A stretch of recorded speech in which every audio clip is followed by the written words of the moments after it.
Alors maintenant, on va faire la deuxième partie de l'exercice, qui est, on veut obtenir une courbe plus précise en choisissant un pas de 0,01 au lieu de 0,5. Le graphique n'est plus réalisable à la main et on doit utiliser l'outil informatique. Alors déjà, nous on avait déjà commencé à utiliser le tableur pour le pas de 0,5, donc c'est encore plus vrai ici pour un pas de 0,01. Donc pareil, on va commencer les premières colonnes. Donc le premier point, x égale 0, y égale 0. f de x, rappelez-vous, on faisait 1 divisé par, j'ouvre une parenthèse, 1 plus, et je vais chercher la fonction puissance. Donc je mets B1, le tout au carré, et voilà. J'avais pas mis la parenthèse, il va le faire pour moi. Voilà, donc j'ai rempli ma première colonne. Maintenant, pour pouvoir l'étendre sur plusieurs colonnes, il faut à chaque fois que je rentre des formules partout. Donc on avait déjà fait pour B1, pour B2, c'est bon. Il faut qu'on fasse pour C1. Pour C1, comme je vais le faire, en fait, je vais étendre d'un seul coup et non pas comme la dernière fois, d'abord la ligne 1, puis après les deux autres lignes. Donc je vais transformer ça par une formule assez simple. Bah, la valeur d'avant, plus mon pas de 0,01. Donc là, j'ai une formule. En C2, ben, j'étends la formule de B2, voilà. Et il ne manque plus qu'en C3, en utilisant toujours cette formule-là. Donc, en C3, je prends la valeur qu'il y a avant, plus la valeur de fx, et fois 0,01. Voilà, maintenant j'ai trois formules, donc je peux les étendre. Alors la dernière fois, on avait sélectionné les formules, puis après on tirait. Voilà, c'était pas mal.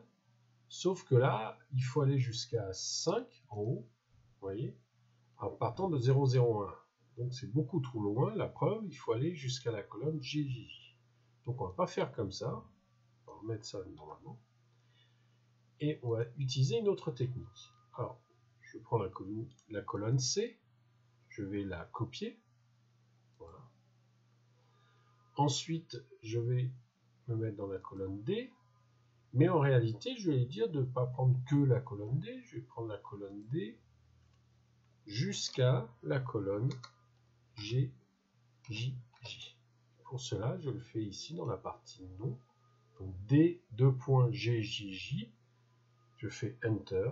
Si vous regardez, Excel a sélectionné toutes les colonnes de G jusqu'à GJ.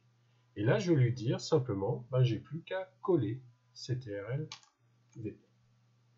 Et voilà.